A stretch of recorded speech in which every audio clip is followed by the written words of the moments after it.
When elite firefighter Alexandra Morgan jumped into a raging wildfire to save 15 trapped tourists, she thought it was just another rescue mission. She had no idea that saving those lives would lead her to uncover the deadliest ecological terrorist plot in American history, a conspiracy to burn over 800,000 acres across 4 states orchestrated by a ghost from her military past who was supposed to be dead.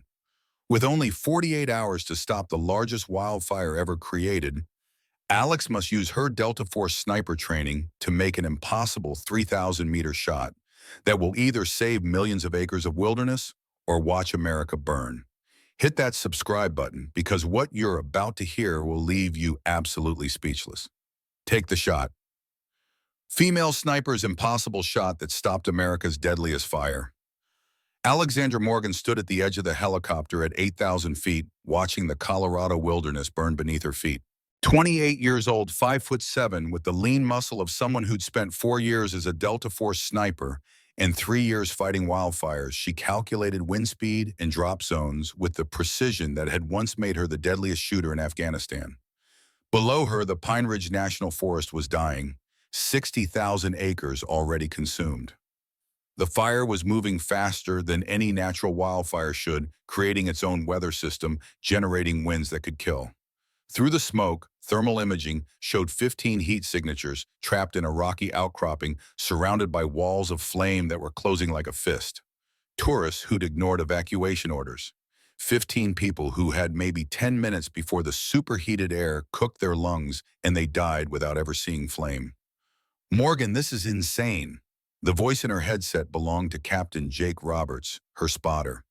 Wind shear is 40 knots. You'll get shredded before you hit the ground. Alex adjusted her jump gear one final time, checked her fire shelter, her Pulaski axe, her first aid kit, everything she'd need to keep 15 strangers alive in hell. But mostly she checked the tactical radio that would keep her connected to the one person who mattered most. 8-year-old Emma Stone, her ward, her responsibility, her whole world since the car accident 2 years ago that had killed Emma's parents. Alex's best friend David and his wife Sarah. "And Alex," Emma's voice crackled through the radio from the fire command post 20 miles away. She wasn't supposed to be on this channel, but Alex had taught her how to use emergency frequencies. "Are you really going to jump into that fire?" Alex smiled despite herself. Emma was brilliant, curious, fearless. Everything Alex had been before the military taught her that courage could get the people you loved killed. "Just another day at work, kiddo. You stay with Chief Morrison and do your homework. I'll be back for dinner." "Promise." Alex looked at the fire below, at the 15 people who were about to die if someone didn't do something impossible. "Promise," she jumped. The first few seconds were perfect, the kind of perfect that only existed in freefall when the world narrowed to physics and precision and the absolute certainty that gravity never lied. Then she hit the thermal column. The updraft grabbed her like a giant's fist, spinning her, yanking her chute sideways with force that threatened to tear her apart. The heat was so intense, it felt like breathing molten metal. Through the chaos, she could see the ground rushing up too fast the rocky outcropping, where 15 people waited to die, the walls of flame marching closer from 3 sides. Alex fought for control. 4 years of Delta Force training, 3 years of smoke jumper drops, countless hours of studying fire behavior. Every wildfire had patterns. Physics didn't lie. Find the pattern, read the wind, use the fire's own behavior against it. There, a cooler air corridor on the east side where the fire was drawing oxygen, creating a relative vacuum. She steered toward it, dropping fast, too fast, but it was the only chance. She hit the ground hard, rolled, came up, already moving. The tourists surrounded her, a family of 5'3" college hikers, 2 elderly couples, a group of photographers, all terrified. "Listen up," Alex commanded, her voice cutting through their panic. "I'm Alexandra Morgan, Elite Response Team Leader. I'm getting you out of here, but you follow my orders exactly. No questions, no hesitation." "Understood." They nodded, some crying. Fear was good. Fear kept you alive if you channeled it right. Alex pulled out her fire shelter. "We're moving northeast to that ridge. If the fire cuts us off, we shelter in place. It'll be hot enough to melt glass, but you'll survive. Stay low, stay together, breathe through wet cloth." She led them through hell. The fire was moving with unnatural speed and intensity, jumping natural fire breaks that should have stopped it. Something was wrong. This wasn't normal wildfire behavior. They reached the ridge with 30 seconds to spare. Behind them, flames crested the outcropping where they'd been trapped, temperatures spiking to over 2,000 degrees. "Command, this is Morgan," Alex radioed. 15 civilians extracted. "We're at checkpoint 7 requesting immediate aerial pickup." "Negative, Morgan. Air assets are grounded. Wind's too dangerous. You'll need to hike to the highway." 3 miles through burnt landscape, with 15 exhausted civilians. Alex calculated odds and didn't like them. "Copy that. We're moving to extraction point 2. They walked through the aftermath of an inferno. Charred trees standing like tombstones. Ash falling like gray snow. But Alex's mind was working on something else. The way the fire had moved. The intensity. The speed. Her phone buzzed. Text from David Stone, her late friend's brother, a park ranger assigned to Pine Ridge. "Alex, we need to talk. Tonight. Something's wrong with these fires." She texted back, "Dinner at my place. 1900 hours. Bring evidence." They reached the highway as emergency vehicles arrived. Paramedics checked the civilians while Alex briefed the incident commander. 15 saves, 0 casualties. Another impossible rescue for her record. But something nagged at her. The fire's behavior. The way it had seemed almost guided. Alex drove home to her cabin in the mountains, showered off the smoke and ash, and started dinner. Emma was already there, having caught a ride with Chief Morrison. The kid was doing homework at the kitchen table, surrounded by books that were 3 grade levels above her age. "How was school?" Alex asked. "Boring. Mrs. Patterson tried to teach us long division. I finished the whole chapter in 10 minutes. Emma looked up with eyes that were too serious for 8 years old. "Did you really save 15 people today?" "Team effort. I just happened to be the one who jumped." "Because you're brave." Alex thought about the fears she'd felt in freefall, about the split-second calculations that meant the difference between life and death, about the nightmares from Afghanistan that still woke her up screaming sometimes. "I'm not brave, Em. I'm just too stubborn to quit." David Stone arrived at 7 sharp. He looked exhausted, more than exhausted, worried in a way that reminded Alex of mission briefings before particularly dangerous ops. "Uncle David?" Emma launched herself at him. David was her godfather, the last link to her parents besides Alex. They ate dinner while Emma chattered about school, about the science project she was working on, about the book report that was due next week. Normal 8-year-old things that felt like a miracle after the day Alex had experienced. After Emma went to bed, David and Alex sat on the porch with beers in the kind of comfortable silence that came from shared loss. "So," Alex said, "what's eating you?" David pulled out a tablet, opened a series of files. "I've been analyzing wildfire data for the past 18 months. Ignition points, burn patterns, weather conditions. And 12 fires in the past year have started under impossible conditions. No lightning, no human presence, no natural ignition sources. But they all burned with intensity that doesn't match the fuel load or weather conditions." Alex studied the data. The 12 fires formed a rough pattern around a specific area of national forest land that looked familiar. "This is the Kettle Creek Basin," she said. "Right. And guess what's under that land?" He pulled up geological surveys, massive deposits of lithium and rare earth minerals. Resources worth hundreds of billions of dollars. Resources on protected federal land that couldn't legally be mined. "Unless the land was too damaged for environmental protection," Alex said, understanding dawning. "Exactly. If there was enough fire damage, the land could be reclassified, opened for industrial use." Alex felt cold despite the summer heat. "You're saying someone is setting these fires deliberately to justify mining protected wilderness?" "I'm saying the evidence points that way. And Alex, I think I know who's behind it." He pulled up corporate filings. "The mineral rights to this entire area were purchased 3 years ago by a shell corporation. I traced it back through 6 layers of ownership. It leads to Blackstone Mining Corporation." Alex knew that name. Blackstone was a major defense contractor that had expanded into mining and resource extraction. Politically connected, wealthy beyond measure, with a reputation for getting what they wanted, regardless of legal obstacles. Their CEO is Elena Valdez, former CIA operations director. She ran black sites in Afghanistan. The beer bottle slipped from Alex's hand, shattered on the wooden deck. Elena Valdez was supposed to be dead. Alex had seen her die in Kandahar 5 years ago, had watched the building collapse on top of her after Valdez had ordered Alex's Delta Force team into an ambush that killed 3 of her teammates. "David," Alex said quietly, "show me everything you have on Valdez." They spent the next 2 hours going through files, corporate records, CIA career history, recent photos from business magazines. It was her, Elena Valdez, alive, running a mining company, and apparently willing to burn down half of Colorado to get what she wanted. "I've been collecting evidence for 6 months," David said. "Chemical analysis of burn sites showing traces of military-grade accelerants, corporate communications suggesting coordination between Blackstone and local officials, pattern analysis showing the fires are too precise to be natural." "Have you shown this to anyone?" "I tried, sent a report to my supervisor 3 weeks ago. He told me I was seeing conspiracy theories, said I should focus on my actual job instead of playing detective." David's voice turned grim. "Then yesterday I got a phone call. Someone told me to drop the investigation or face consequences." "Did you recognize the voice?" "No, but Alex, I think they know I'm on to them. I think they're watching me." Alex's military training kicked in. Threat assessment, asset protection, strategic planning. "You need to disappear for a few days. Take Emma somewhere safe. Let me handle this."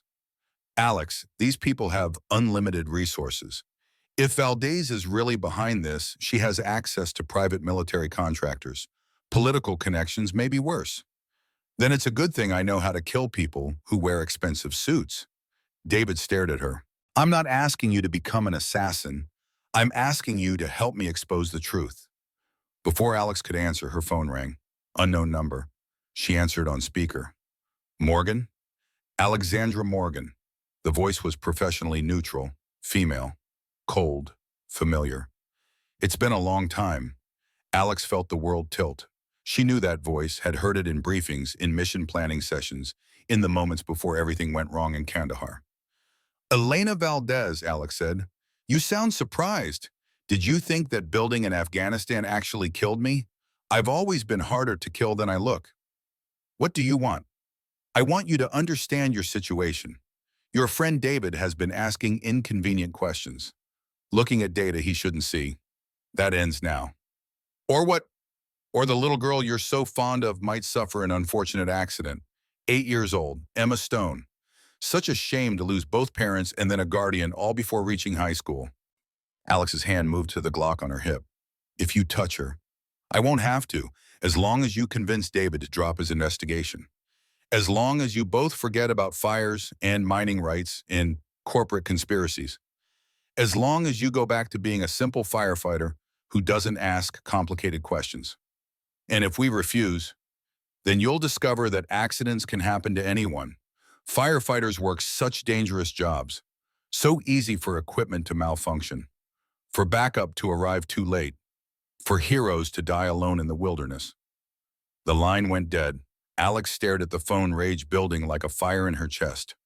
Valdez had taken her team in Afghanistan, had gotten 3 good soldiers killed with her arrogance and disregard for human life. Now she was threatening Emma. "Alex," David said quietly, "maybe we should consider—" "No." Alex's voice was flat, final. "We don't negotiate with terrorists." And that's what she is. A terrorist with a corporate logo instead of a flag. "So what do we do?" Alex looked at the files David had compiled. Evidence of ecological terrorism, corporate conspiracy, the systematic destruction of protected wilderness for profit. Then she looked at the photo of Emma on her mantle, 8 years old. Brilliant, innocent, the most important thing in Alex's world. "We do what soldiers do," Alex said. "We complete the mission." Her phone buzzed. Text message from unknown number. A photo of Emma's school. Another photo of David's house. A third photo of Alex's cabin. Then words, "You have 48 hours to convince your friend to drop his investigation. After that, accidents start happening." Alex studied the photos, her military mind automatically analyzing security vulnerabilities, approach routes, defensive positions. "David," she said, "pack a bag for Emma. Essential items only. You're taking her to my safe house in the mountains. There's Timber Mountains. What safe house? The one I built after I got out of the military. The one nobody knows about except me. Alex moved to her gun safe, started pulling out weapons. If Valdez wants a war, she can have one. But she picked the wrong soldier to threaten. While David packed Emma's things, Alex prepared for battle. The Glock she carried daily, her military-issue M4 carbine, the Remington 700 sniper rifle that had made her famous in Afghanistan, ammunition, body armor, night vision equipment, the tools of her former trade. Emma woke up as they were loading the truck. "Aunt Alex, where are we going?" Alex knelt down to Emma's eye level. The kid deserved honesty. She'd lost too much already to be fed comfortable lies. Some bad people are angry with Uncle David for discovering something they wanted kept secret. We're taking you somewhere safe while I figure out how to stop them. Are they the same bad people who hurt your friends in the war? Alex's throat tightened. Emma was too perceptive, too smart for her own good. Maybe, but this time I'm not going to let them win. Promise. Alex thought about Elena Valdez, about corporate conspiracy and ecological terrorism, about the impossible odds and the certainty that powerful people would kill to protect their secrets. She thought about 3 Delta Force soldiers who died because Elena Valdez valued profit over human life. Promise, Alex said. They drove through the night to a cabin Alex had built in the remotest part of the Absaroka Beartooth Wilderness. No electricity, no phone service, no records linking it to her name. But it had clean water, preserved food, and enough weapons to hold off a small army. Emma fell asleep in the truck. David carried her inside while Alex set up perimeter defenses. Motion sensors, early warning systems, fields of fire calculated to cover all approach routes. When she was finished, David was sitting at the wooden table looking at his research files. "Alex," he said, "what if we're wrong? What if these fires really are just coincidence? Then Elena Valdez wouldn't have threatened to kill an 8-year-old girl to keep us quiet." Alex's phone chimed, emailed to David's Park Ranger account. She opened it. "Ranger Stone, I represent certain parties with interest in your recent research. We're prepared to offer you a generous compensation package in exchange for abandoning your investigation. $1 million tax-free transferred to an offshore account of your choosing. All you have to do is destroy your evidence and forget what you think you've discovered. You have 24 hours to decide." Alex showed David the message. He read it twice. "They're scared," he said. "Good. Scared people make mistakes." Alex spent the rest of the night planning. Valdez had resources, connections, probably a private army of contractors. But she also had weaknesses. Arrogance. A belief that money and power made her untouchable. Alex had learned to kill people like that in Afghanistan. At dawn, her phone rang. The number was blocked, but she knew who it was. Valdez. "I hope you've had time to consider my offer. Retirement with full pension. A comfortable life for you and the girl. All you have to do is walk away. I walked away once before, in Kandahar, when you got my team killed.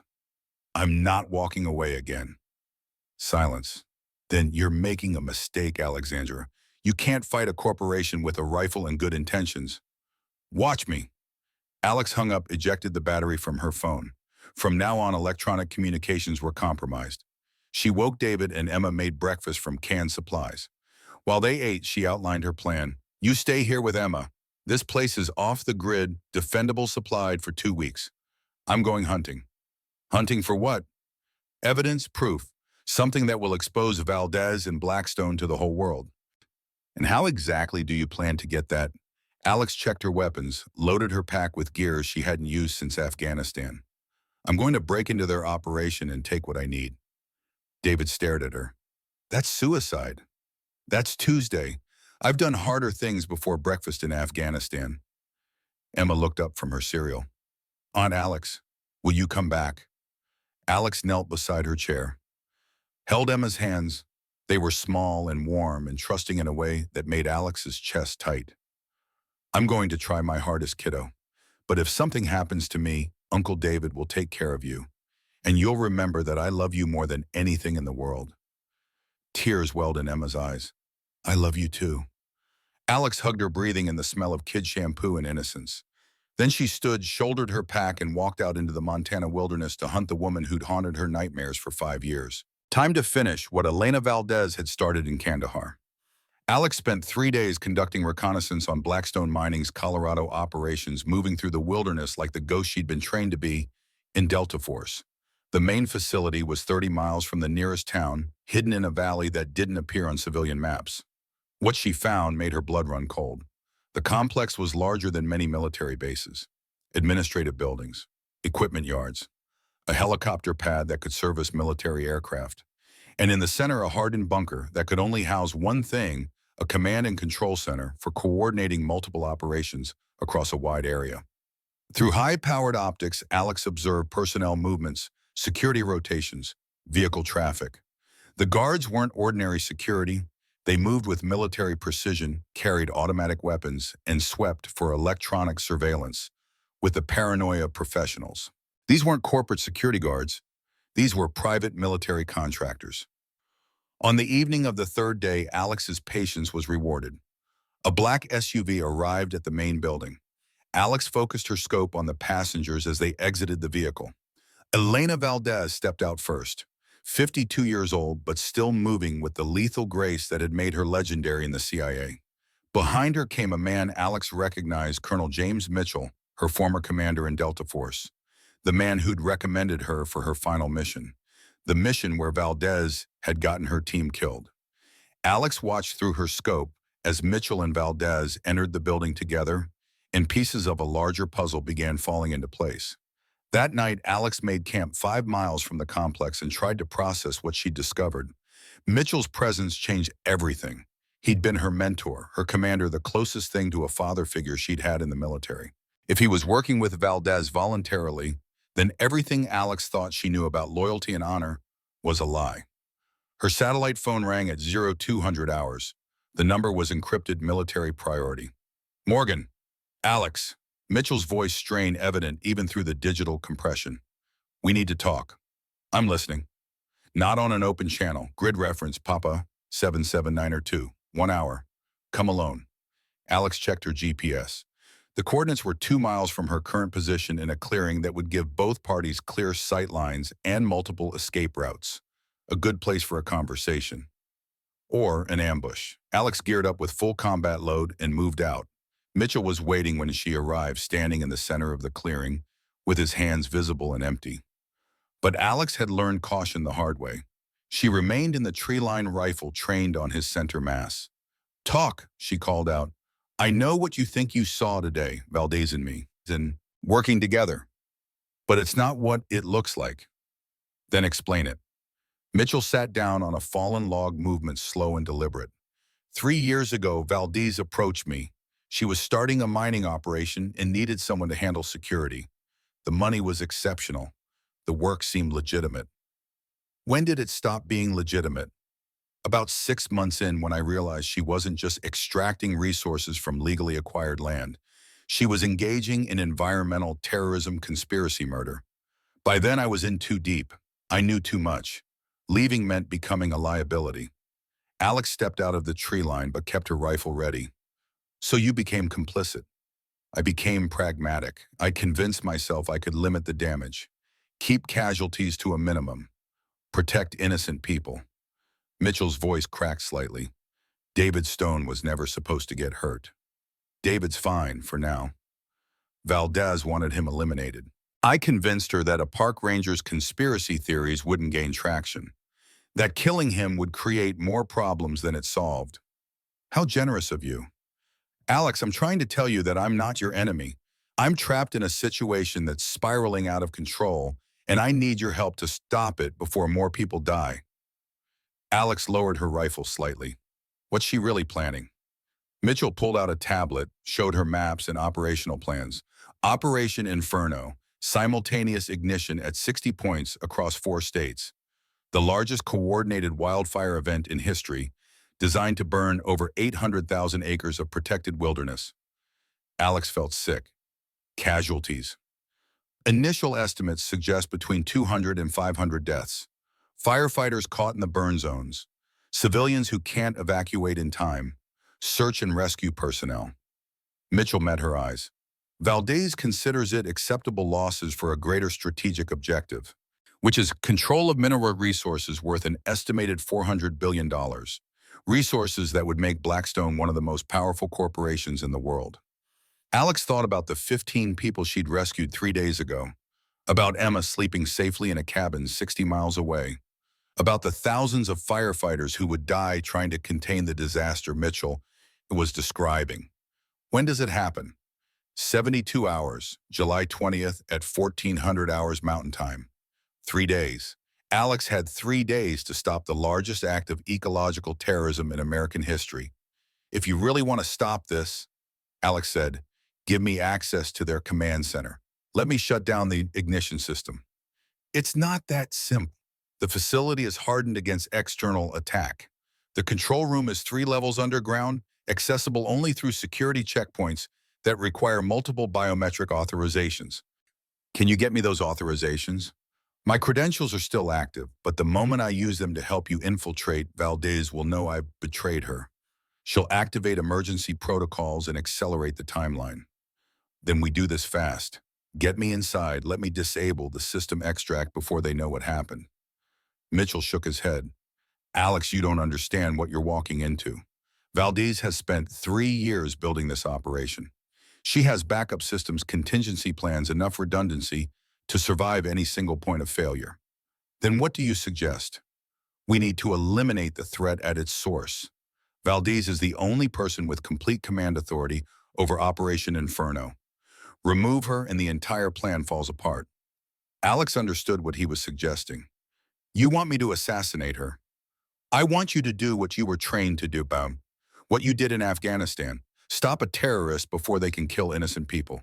Alex thought about her Delta Force missions, about the precision shots that had saved American lives, about the moment in Kandahar when everything went wrong because someone in command had prioritized profit over human lives.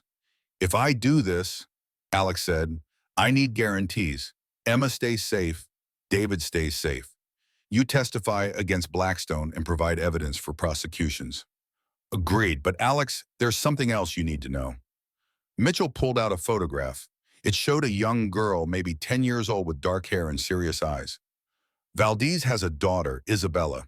She doesn't know what her mother does for a living. She's innocent in all this. Alex stared at the photo. Why are you telling me this? Because when the time comes when you have Valdez in your scope, I need you to remember that killing her will orphan that little girl. I need you to be certain that the mission is worth that cost. Alex thought about Emma, about what it would do to an innocent child to lose the only parent she had left. There has to be another way. Maybe, but if there isn't, if it comes down to choosing between Valdez's daughter and the hundreds of people who will die in Operation Inferno, what will you choose? Alex didn't answer. Some questions didn't have good answers. They spent the next 2 hours planning. Mitchell would provide facility layouts, security schedules, and access codes. Alex would infiltrate at 0300 hours when staffing was minimal. Her target was the command center 3 levels underground. How much time will I have? Alex asked. From the moment you use my credentials to access the elevator, maybe 10 minutes before security responds in force. 10 minutes to get underground, disable 60 ignition points, and extract. It's not enough time, Mitchell admitted, but it's what we have. As they prepared to separate, Mitchell caught Alex's arm. Alexandra, I'm sorry, about Kandahar, about your team, about everything that happened after. Alex looked at him, saw genuine regret in his eyes, saw a man who'd made terrible choices and was trying to find redemption. Save the apologies, she said. Help me stop Valdez, then we'll talk about forgiveness. Alex spent the next day preparing for the infiltration. She studied the facility plans until she had them memorized. 3 levels underground, single access point, reinforced walls designed to survive direct military attack. But every fortress had weaknesses. Every system had vulnerabilities. She called David on the satellite phone. Status report. Emma's fine, getting restless, but fine. She's working on some kind of advanced math problem she found in one of the books here. Kid's scary smart. Any sign of surveillance? Negative. This place is as isolated as you promised. What's your situation? Alex gave him the basics. Operation Inferno, 60 ignition points, 3 days to stop the largest wildfire in history. Jesus, Alex, that's what we're dealing with. David, if this goes wrong, if I don't come back, you take Emma and disappear.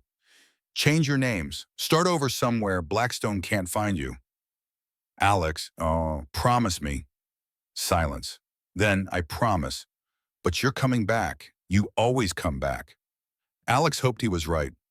At 100 hours on infiltration day, Alex moved into position.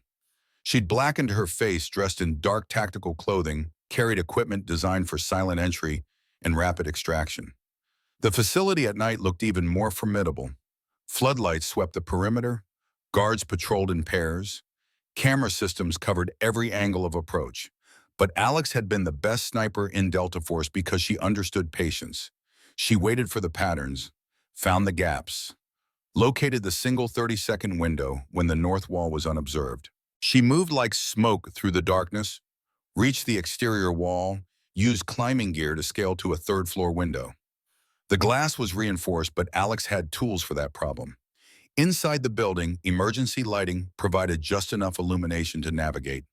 Alex moved through empty corridors following the route Mitchell had mapped, heading for the elevator that would take her to the command center. She was 50 feet from the elevator when the lights came on. Alexandra Morgan, Elena Valdez's voice echoed from speakers throughout the building. Welcome to Blackstone Mining. I've been expecting you. Alex flattened against the wall, rifle ready. This was wrong. Mitchell had guaranteed that his access wouldn't trigger alerts until she actually used his credentials.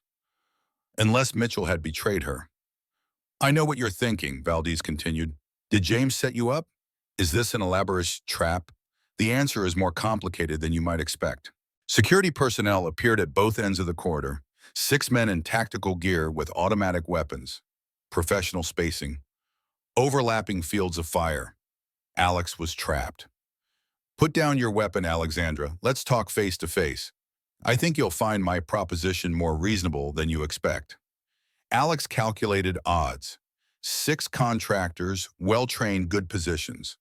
Her ammunition was limited. Her escape routes were blocked. But she'd been in worse situations in Afghanistan. She pulled a flashbang grenade from her belt, cooked it for 2 seconds, and threw it down the corridor. The explosion was deafening in the enclosed space. Alex moved before the echo faded, laying down suppressing fire as she advanced toward the elevator. 2 contractors down, 4 still fighting. Bullets sparked off the walls around her as she reached the elevator doors. She jammed Mitchell's keycard into the reader, pressed the call button. Nothing happened. The elevator requires biometric confirmation, Valdez announced. James's handprint, which he can't provide because he's currently secured in my office, having confessed his intention to betray our operation. Alex's blood went cold. Mitchell was compromised, which meant Emma and David were next. She pulled out her satellite phone, tried to call David. No signal underground. I can see you're concerned about your friends, Valdez said. Don't worry, they're already being collected. Emma is such a bright child. It would be a shame if her intellectual potential was wasted. Rage flooded Alex's system, pure, clean fury that burned away fear and doubt and left only purpose. She shot out the emergency lighting, plunging the corridor into darkness. Her night vision equipment gave her a decisive advantage. She moved through the contractors like death itself, precise shots that dropped each man in turn. When the lights came back on, Alex was standing over 6 bodies, rifle trained on the security camera that had been watching the entire engagement. Impressive, Valdez said, but ultimately pointless. The elevator is locked down, the stairwells are sealed. You're trapped and your friends are about to join James in my hospitality. Alex looked at the elevator doors, at the security panel that controlled access to the command center 3 levels below.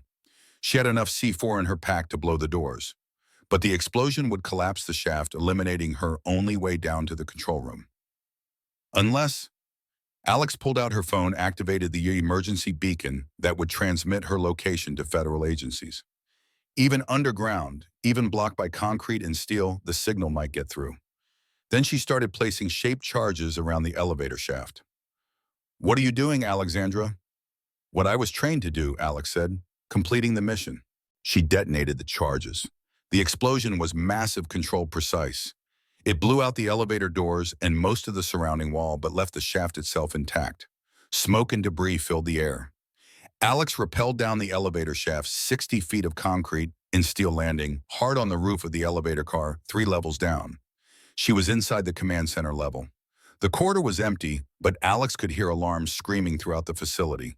Emergency lighting bathed everything in red. She had maybe 5 minutes before security forces reached this level. She found the command center behind blast doors designed to withstand military assault. But the doors were open, and Alex could see why. Elena Valdez was waiting inside, sitting behind a console with 60 switches. Each switch was labeled with GPS coordinates. Each switch was armed and ready to trigger an incendiary device. "Come in, Alexandra. We have so much to discuss." Alex entered the room with her rifle raised, but Valdez just smiled. "You won't shoot me. Because if you do, if my heart stops beating, if I don't input a confirmation code every 30 minutes, Operation Inferno automatically activates. 60 ignition points, 800,000 acres, hundreds of dead firefighters." She gestured to the console. Dead man's switch, very traditional but effective. Alex kept her rifle trained on Valdez but didn't fire. "What do you want?" "I want you to understand what's really at stake here. The resources under this land could power America's renewable energy revolution for the next century. Lithium for batteries, rare earth minerals for solar panels and wind turbines. The foundation of energy independence. Resources that are protected by federal law. Outdated laws written by people who didn't understand what was coming. Climate change. Resource wars.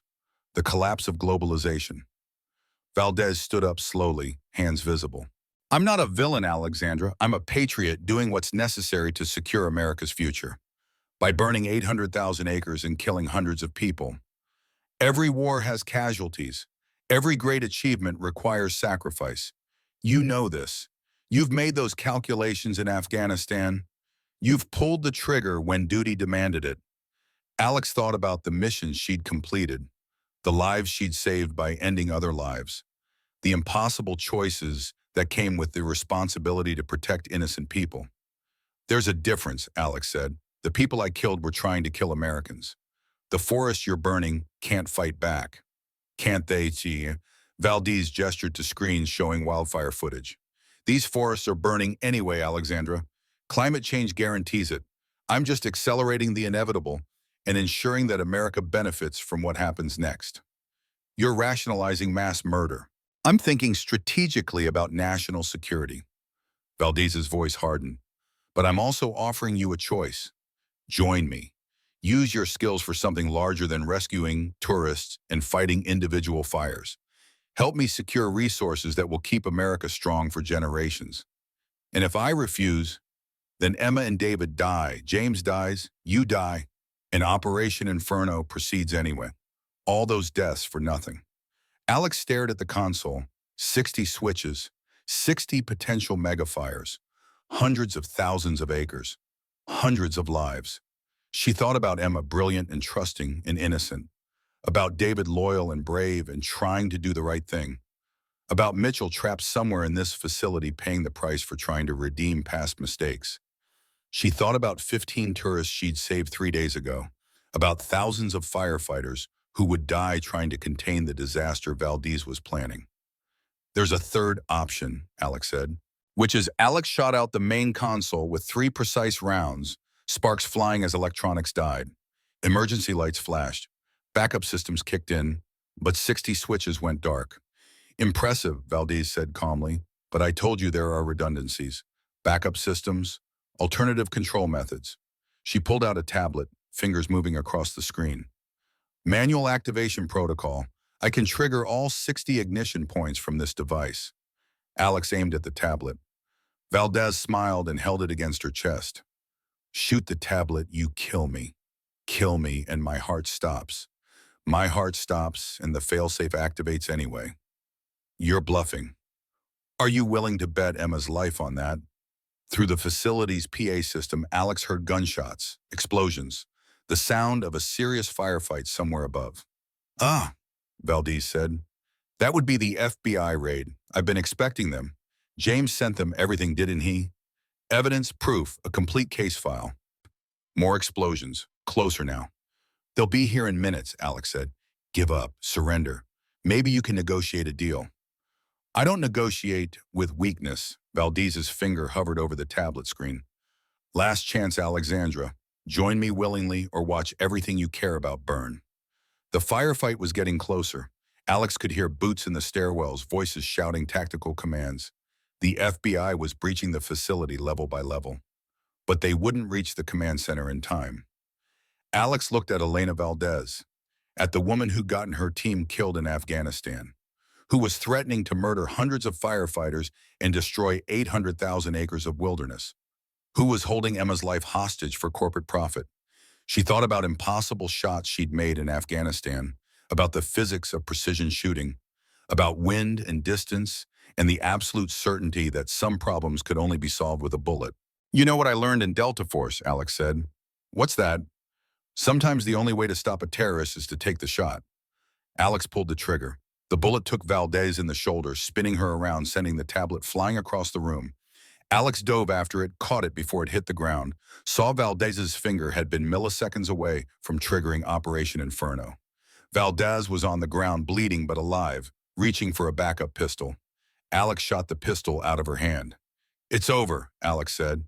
The blast doors burst open. FBI tactical teams flooded in, weapons trained on both women. Federal agents, drop your weapons. Alex set down her rifle, raised her hands. Alexandra Morgan, former Delta Force. The wounded woman is Elena Valdez, CEO of Blackstone Mining. She was about to trigger 60 wildfire ignition points. The evidence is on that tablet. The FBI team leader secured the tablet while medics treated Valdez's wounds. Ms. Morgan, the team leader said, Agent Rebecca Torres, FBI. We received your beacon signal in Mitchell's intelligence package. We've been coordinating federal response for the past 6 hours. What's the status on the ignition devices? Bomb disposal teams are moving to all 60 coordinates. We should have them neutralized within the hour. What about my friends David and Emma Stone? Torres smiled. Safe. We extracted them from your safe house 3 hours ago. They're in federal protection. Alex felt her knees go weak with relief. Emma was safe. David was safe. The operation was over. As the FBI led Valdez away in handcuffs, the wounded woman looked back at Alex. This isn't finished, Valdez said. You have no idea what forces you're fighting. What interests are at stake. Maybe not, Alex said, but today, the good guys won.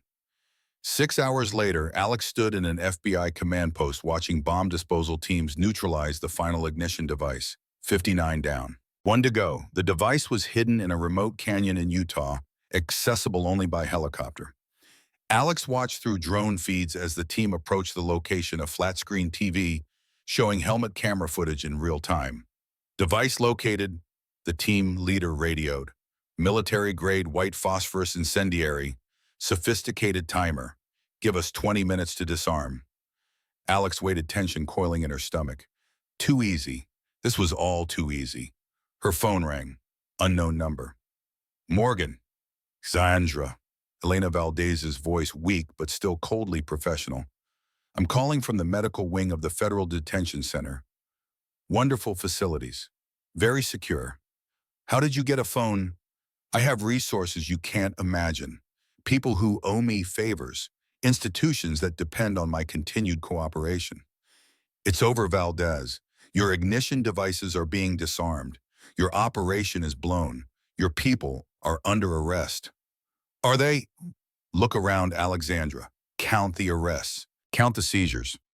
Alex looked at the FBI agents in the command post, realized that beyond Valdez herself, she hadn't seen any other arrests.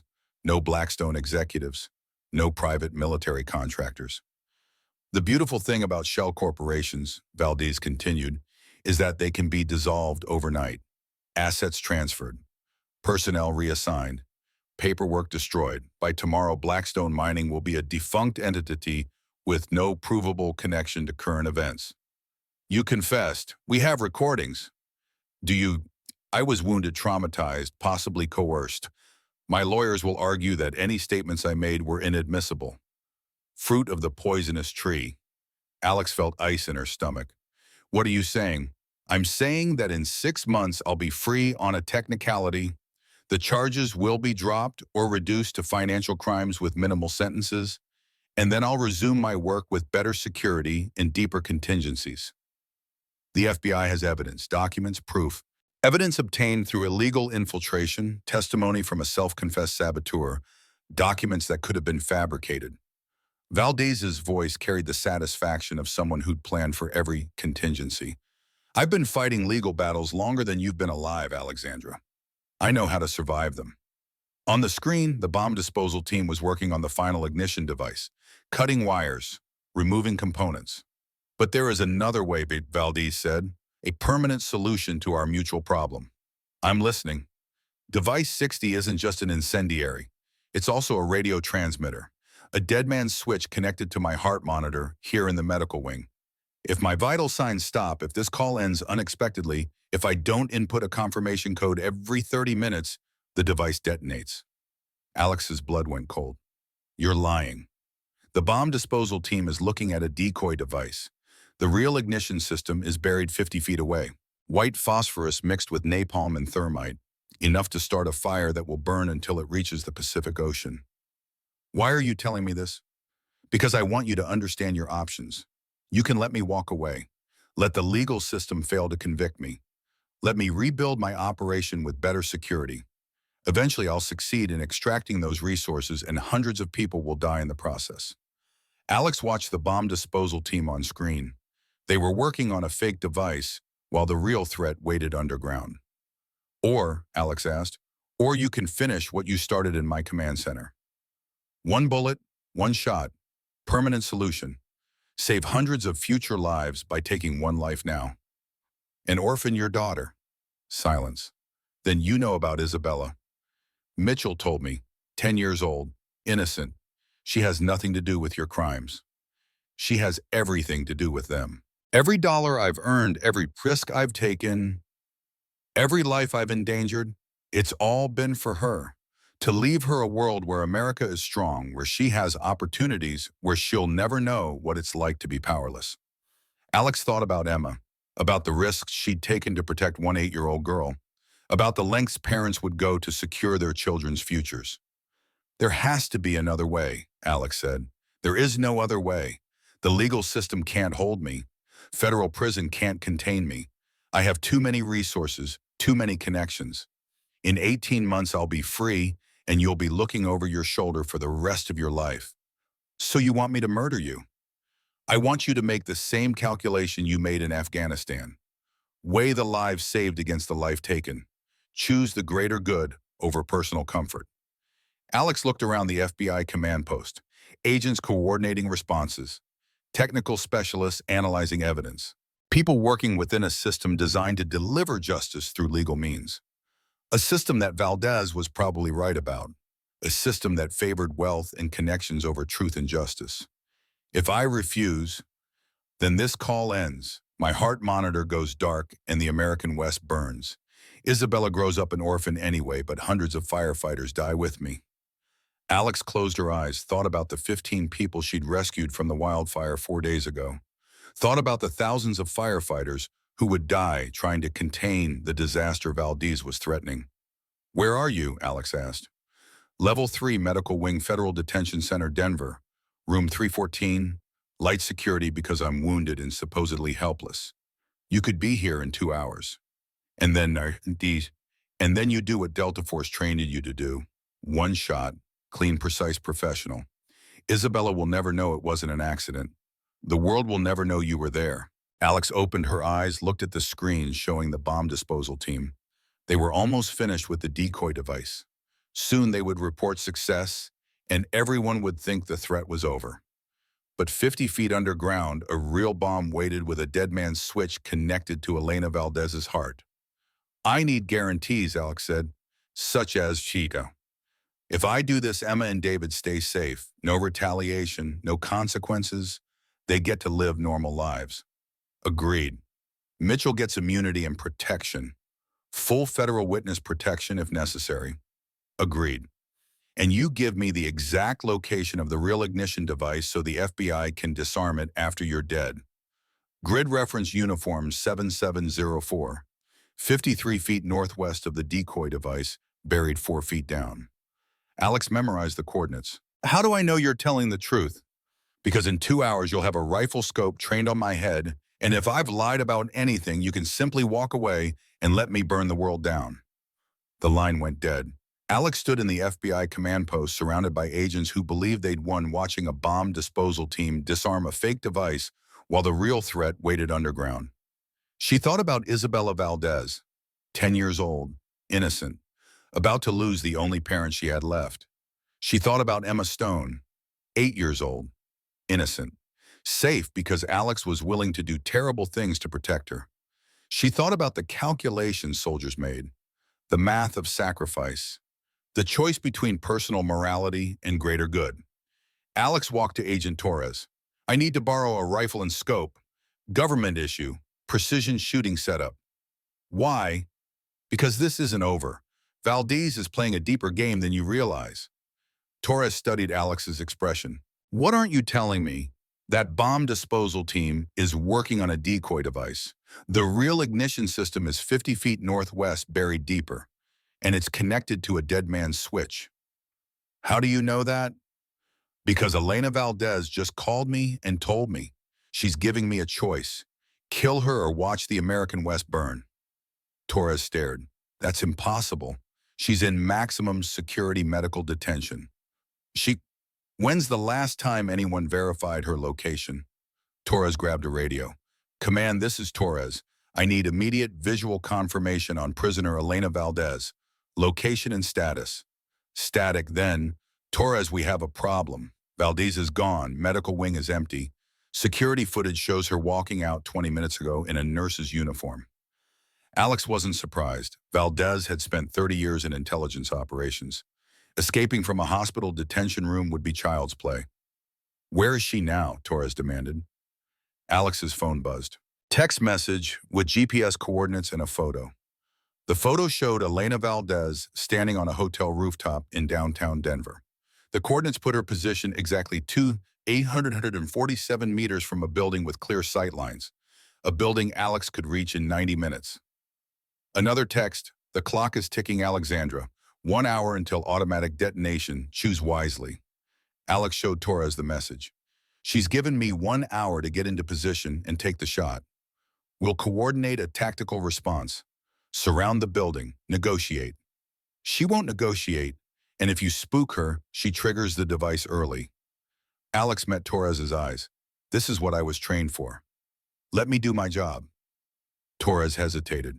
If you miss, I don't miss. 40 minutes later, Alex was lying prone on the roof of the Denver Federal Building, looking through the scope of a government-issue Remington 700. Range 2, 847 meters. Wind speed 12 knots from the northwest. Temperature 68 degrees. Humidity 45%. Perfect shooting conditions. Through the scope, Alex could see Elena Valdez clearly. She was standing at the edge of the hotel rooftop, arms spread wide, a tablet in one hand and a pistol in the other. Alex's phone rang. She answered without taking her eye off the scope. Beautiful evening for long-range shooting, Valdez said. Can you see me clearly? Crystal clear. Good. Then you can see the tablet in my left hand. Every 30 minutes, I input a confirmation code. If I fail to do so, if this device is destroyed, if my heart stops beating, the ignition device detonates automatically.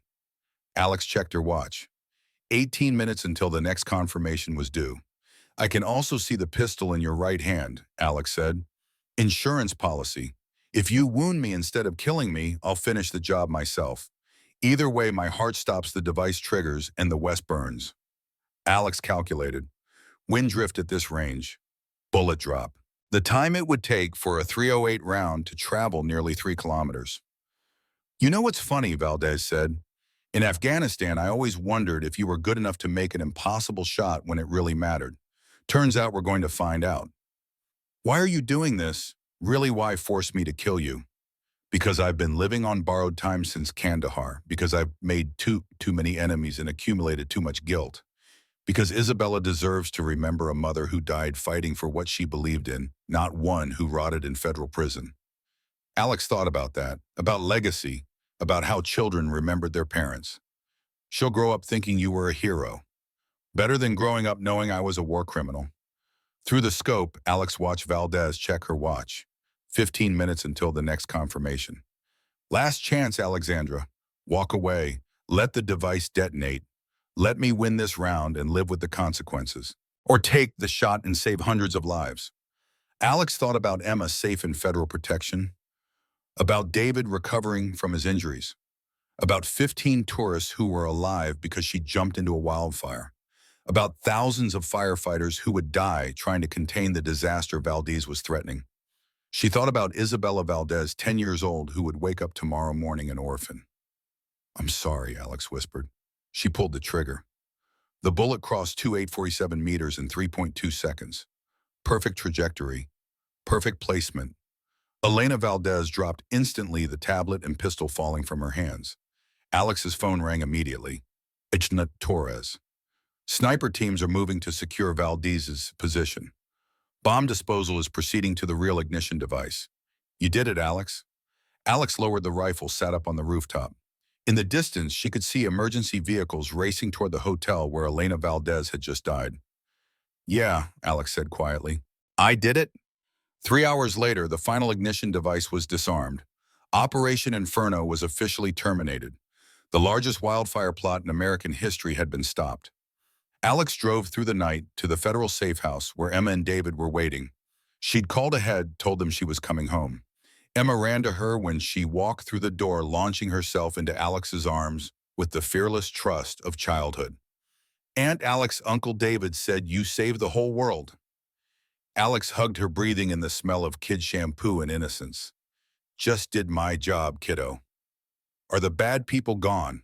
Alex thought about Elena Valdez, about Isabella Valdez waking up this morning to learn that her mother was dead, about the choice between personal morality and greater good. Yeah, Alex said, the bad people are gone. David approached, still moving carefully because of his injuries. How bad was it? Bad enough, but it's over now. In Valdez, Alex met his eyes, saw understanding there. David had been a park ranger long enough to know that some problems could only be solved with permanent solutions. Valdez won't be a problem anymore. They spent the evening like a normal family.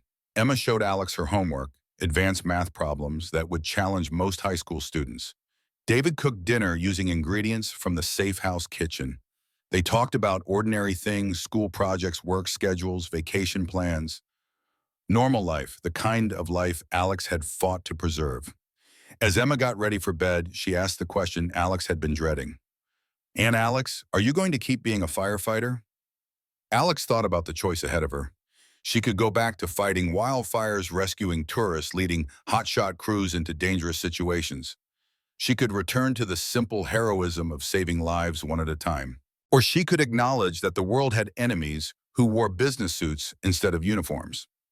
Enemies who threatened American wilderness and American lives. Enemies who needed to be stopped by people with her particular skills. I don't know yet, Alex said honestly. What do you think I should do?